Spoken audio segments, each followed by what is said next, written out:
Ladies and gentlemen, the President of the United States, accompanied by the Taoiseach of Ireland and Mrs. Martin.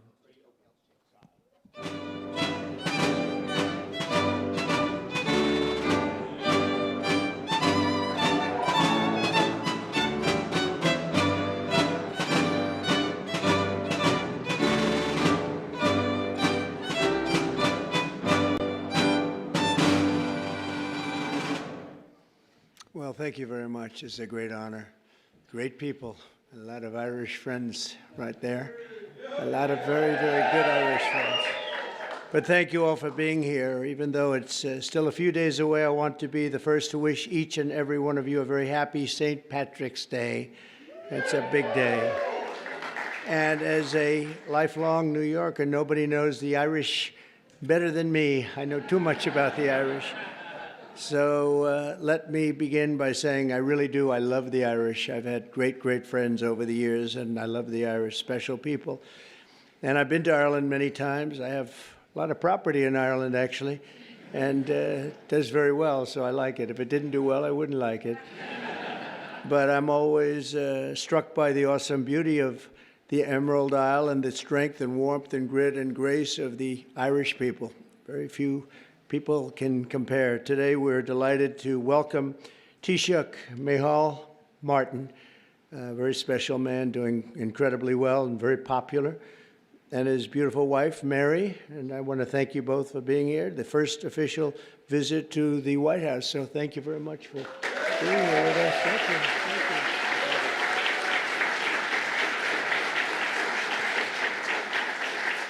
I also want to extend a special welcome to Ireland's ambassador to the United States, Geraldine Boom. And you, where are you, Geraldine? Here you are, Geraldine Byrne Nason. And you're going to be working with this gentleman right here. He's a very great golfer, one of the best golfers that you'll ever see. He'll be playing golf all day long he'll take clients out to play golf, but he's won many, many club championships. And Ed Walsh, congratulations. Great, great. Going to be great. We're grateful also to be joined by the members and many members of our cabinet, proud Irish Americans, Sean Duffy and Robert F. Kennedy Jr. Where's Robert F. and Sean? Hi, Bobby. I knew that, let's see, Duffy we knew, and Kennedy we knew. Some of you I wasn't as sure. Pam Bondi, I don't know. Are you Irish? Are you Irish? With that name, I can't figure that out. She's doing a hell of a job, I'll tell you. That Attorney General Pam Bondi, Secretary of Energy. Secretary of Energy, Chris Wright. And you're doing a good job. You see the oil is going down. It's going down. $65 a barrel today. You're doing better than I even thought, because everything else is going to be coming down with it. All those expensive goods that you had to suffer with for 4 years are all coming down. Energy leads the way. Thank you. Good job you're doing with our friend, right? HUD Secretary Scott Turner. You're not Irish, Scott. Where's Scott? Give me a break, Scott. You know, I want to be politically correct and not mention it, but I'm going to say, how much Irish do you have in you, Sean? I don't know. He said 0. That's right. Secretary of Veterans Affairs, Doug Collins. Doug, thank you, Doug. You're Irish. EPA Administrator Lee Zeldin. He's one of the most important guys. He's going to get those approvals. A nuclear power plant will take less than 2 weeks to get approved, right, Lee? Huh? They used to take 15 years. We're going to do it in a couple of weeks. U.S. Trade Representatives, Jamieson Greer. Where are you, Jamieson? Jamieson Greer. Thank you, Jamieson. And I also, there's a very special man here that I've been watching a long time. One of the greatest dancers ever in the world. Michael Flatley is around here someplace. There's nobody like this guy. Great, Michael. I've watched him, Radio City. I've watched you a lot, Michael. His feet, the way they moved. I don't know how the hell you do it. Can you still dance like that, or is Father Time caught up? You know, Father Time has never lost. You know that, right? But you're doing great. You look fantastic. Also with us are Representatives John McGuire. John, hi, John. Good. Bill Heisinger. Bill, thank you. Ronnie Jackson, Doc Ronnie as I call him, even though he's a congressman. Special guy. John Joyce. John. Thank you, John. David Joyce. David. Thank you. And Guy Reschenthaler. You know that Reschenthaler. That's actually the way you pronounce it, you know. Nobody else gets it right. I got it right, but it's a hell of a name. And despite that, he's very successful at what he does, which is politics. And he's a great guy. Thank you, Guy. We have come together to this beautiful White House this evening for the annual Shamrock Ceremony, a living symbol of the long and unique friendship between Americans and the Irish. And we're always going to have that friendship, just like we have a great friendship.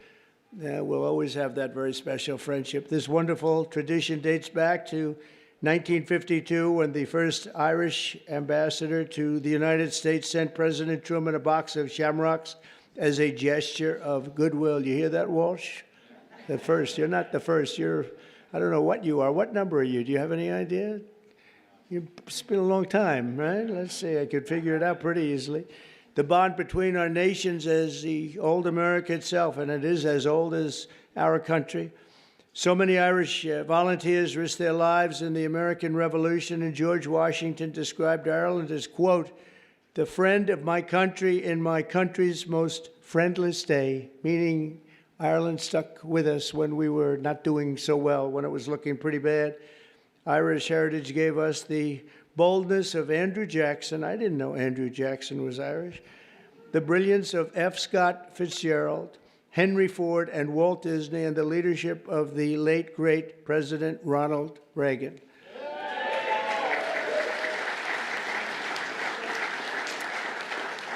It was men and women of Irish descent who built the hallowed halls of Notre Dame University. Notre Dame is great. What a great place. The legend of the Boston Red Sox and the golden arches of McDonald's. That's right. Today, 1 in every 10 Americans trace their roots back to the old country. We're discussing we have 5 million people living in Ireland, but we have 35 million people living here, right, of Irish descent. That's a pretty interesting statistic. I was looking at all these great dancers over here. You are very beautiful. Are you all great dancers, right? Look at that. Young, great dancers. Wow. That's great. Did you perform for the group before? Because I heard somebody was doing really fantastic. They said these people are fantastic. I didn't get to see you. Do you want to do it again? Okay, well, we might have them do it again. I heard you did a fantastic job. Thank you.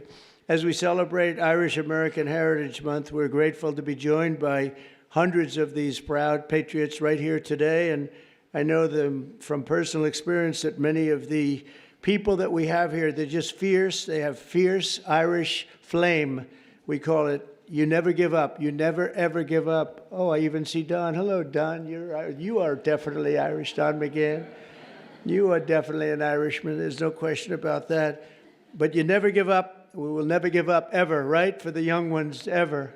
Because you never know what's going to happen, you know? Just a little bit more effort and you get there. Look at what happened to me. A lot of people said this was not a possibility. They said that was going to be a tough race, and we won in a landslide, and let's keep it that way, right? And we're having a great time bringing our country back and bringing it back at a level that people had no idea was going to take place this rapidly, this quickly. And a lot of our great people that are secretaries and the people working in the administration are here, and they're doing a fantastic job. So I want to thank all of you. 5 blocks east of where we are today, that spirit once helped save the very heart of the city's Irish American community. You all know about it. During the War of 1812, British forces rampaged through the streets of Washington, burning every building in their path. Every single building was being burned down. Almost everyone fled, but not Father William Matthews of St. Patrick's Church, which was built to serve the Irish workers who came to build the Capitol and the White House. They were building the White House, and they formed a great bond. And they were doing the pretty important buildings, the White House and the Capitol. I would say that's about as good as it gets. As the fire spread, the priest and the group of his parishioners said that we're just going to have to barricade ourselves in. We're going to have to do something because it's really bad. It's really dangerous in here. And inside the church, they climbed to the roof, armed with only buckets of water. That's the only thing they had. And the other thing they had was faith in God. They had a big faith in God. They said, God will never do this to us. Risking their lives, they defended the church. And more than 2 centuries later, St. Patrick still stands as a beautiful testament to their incredible resolve and bravery, and the patron saint of the Emerald Isle. And that's what it is, St. Patrick. So we have St. Patrick's Day, and we remember their courage, and we honor the bravery of countless Irish Americans who have kept our country safe, strong, prosperous, and free. And I made a little talk with my friend right behind me before at the Capitol, and they gave me one statistic that they don't have here. I thought it was an amazing statistic. 50% of the people that won the Congressional Medal of Honor were Irish. Can you imagine? And I want to check on that, because that sounds to me, it's just that. I want to, Pam, would you please have that investigated? Because how is that possible? Seriously, how is that possible? I was very surprised to see that, Mary. Would you agree that that's possible? With the Irish, anything? With the Irish? Now, think of it. The Congressional Medal of Honor is the highest award you can get in this country. And 50%, well, they also have the Presidential Medal of Freedom. But I will say the Presidential Medal of Freedom, it's much easier to, I mean, you get it for achievement in something, but you don't have to take many, many bullets, although there has been one bullet that was, there's been one bullet that was not too good. I'm the only one, the presidential, that got that. But think of that, 50% of the people that received the Congressional Medal of Honor had Irish heritage and were involved in some form with the Irish, and that's pretty good. That's a pretty big statement. In closing, I want to remember one more Irish-American patriot our nation lost this week. In 1979, Anthony R. Dolan, some of you know that name, a lot of the people that work in the White House know it very well, became the youngest ever Pulitzer Prize winner for his reporting on government corruption in Stamford, Connecticut. In 1981, he became the chief speechwriter to President Reagan, whom he served for 8 years. That's a long time. That's the full time, 8 years, coining the phrase evil empire. That was his word. That's a very famous, if people aren't here, the evil empire was a very profound statement. Tony served as a White House advisor throughout my first term, and most recently was a special assistant to President on domestic policy and the Domestic Policy Council. He passed away early Monday morning, and his family is devastated, to be honest. They're devastated. A couple of the family members are here, but they're devastated. He was a great person, great, brilliant writer, and so he will be very greatly missed. And Tony is looking down on us right now, and he was so proud of what he did and his heritage. He was so proud of his heritage. So I want to thank him and his family for the incredible job they did. Once again, let me wish everyone a very happy St. Patrick's Day. And with that, I would like to ask Taoiseach Martin to say a few words. He's a very, very special man in Ireland. As you probably know, he's a very popular guy, which is not easy in Ireland. And it's an honor to have both Mary and Michael here with us, because we really, we've gotten to know each other very well, and they're great people. Thank you very much, everybody.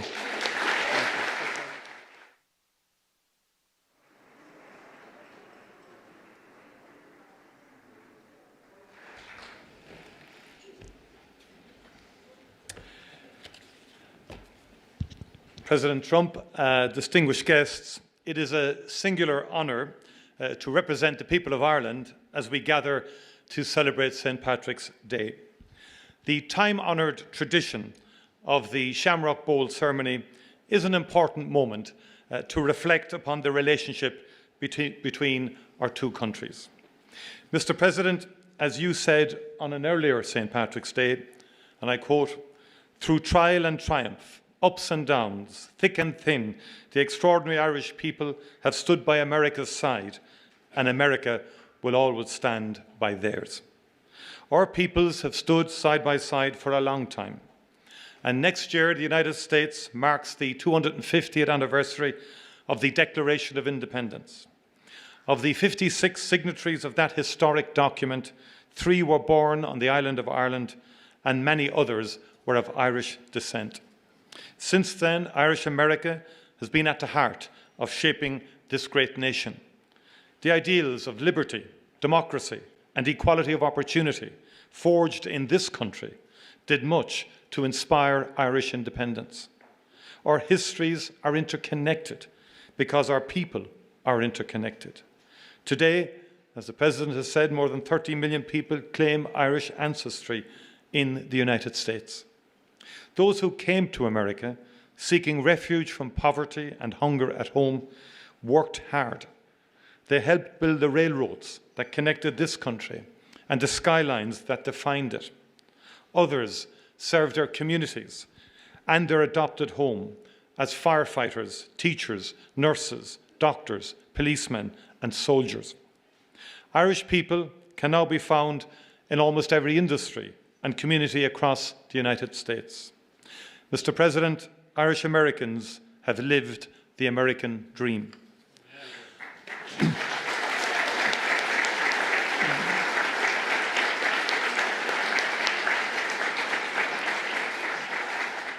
I saw that for myself earlier this week in the great state of Texas, where I met Governor Greg Abbott, attended South by Southwest, and learned about exciting economic opportunities that abound in the Lone Star State.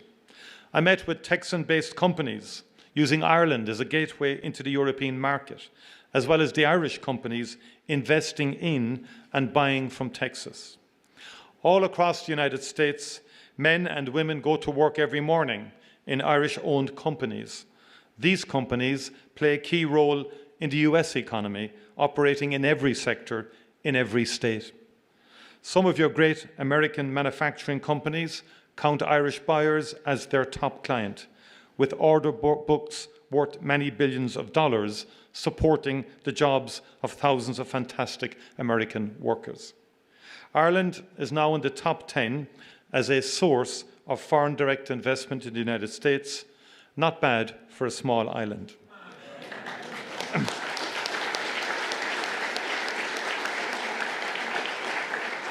Ireland likes to trade with the United States, and the United States likes to do business with Ireland because we are strong and reliable partners. Mr. President, let's do even more and better together. In the past, Irish labourers came to help build the new republic, the beacon on the hill. They even built this beautiful White House. They built the roads and the railroads that made this mighty union possible. Today, Irish companies are building the infrastructure connecting the United States in the 21st century. Throughout our great shared history, Ireland has played a role in bringing America closer. In doing so, we've been proud to help make this country great.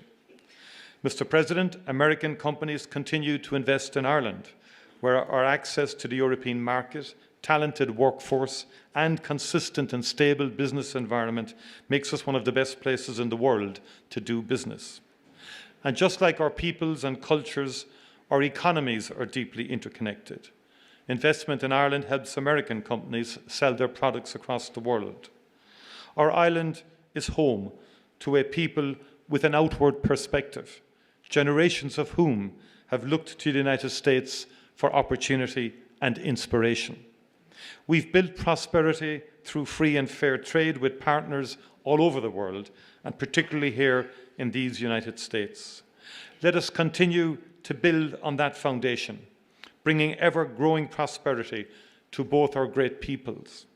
Let us continue to work together to make sure that we maintain that mutually beneficial two-way economic relationship that has allowed innovation and creativity and prosperity to thrive. Mr. President, on St. Patrick's Day in 1981, in this House, President Ronald Reagan spoke of a just and peaceful solution to the conflict in Northern Ireland. And that was the start of an extraordinary journey. 17 years later, after enormous effort and commitment and dialogue and disagreement and sheer perseverance, we signed the Good Friday Agreement. We signed a just and lasting peace into being. And the United States of America was at the very center of that magical moment of hope and inspiration. Successive presidents, Republican and Democrat, cared enough to put in the late nights, the persuading, the cajoling, the negotiating, the encouraging, the influencing. And Mr. President, 3,720 people were killed in that conflict and close to 50,000 people were injured. In per capita terms, that's many millions of Americans. And just imagine that for a moment in terms of the scale of what happened. It was the support of the United States of America that was essential in bringing that to an end. One of the greatest achievements of American foreign policy, with heartfelt commitment from both sides of the aisle. The story of peace in Ireland is one that we wrote together. We know building peace is a difficult and painstaking task, but when the mighty United States of America puts its shoulder to the wheel, there is no mountain it cannot move.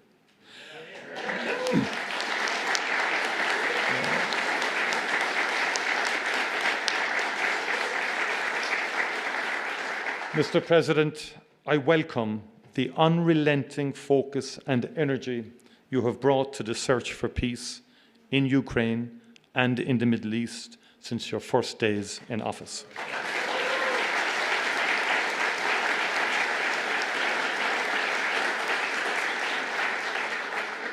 In my view, there is nothing more noble, President, than the pursuit of peace, and this is what you are doing.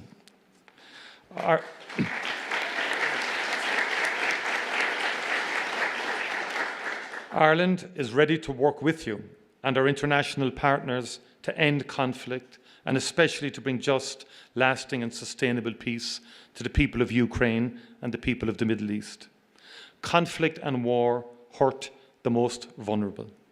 Too many children in particular have died in Gaza, in Israel, in Sudan, and too many children have been abducted in Ukraine.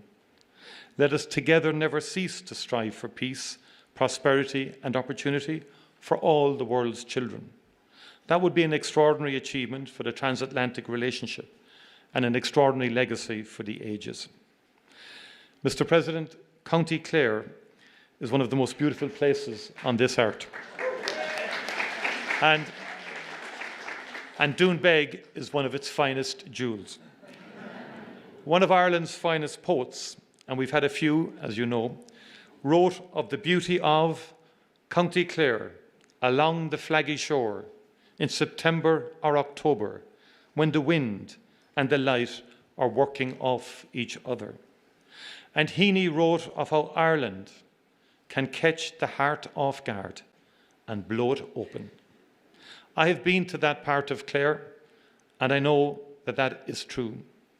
Mr. President, I hope that we can welcome you to Ireland soon to catch your own heart off guard. You know better than anyone the beauty of Doonbeg, a place that would take anyone's breath away. Gorov Mila Amahagut, Banachdi na Fela Podrig Oruv Galer. Thank you very much indeed, and happy St. Patrick's Day to you all.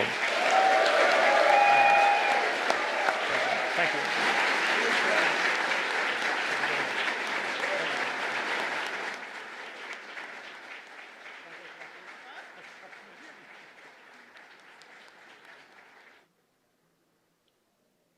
Time-honoured tradition, I'm going to present a bowl of shamrock to President Trump.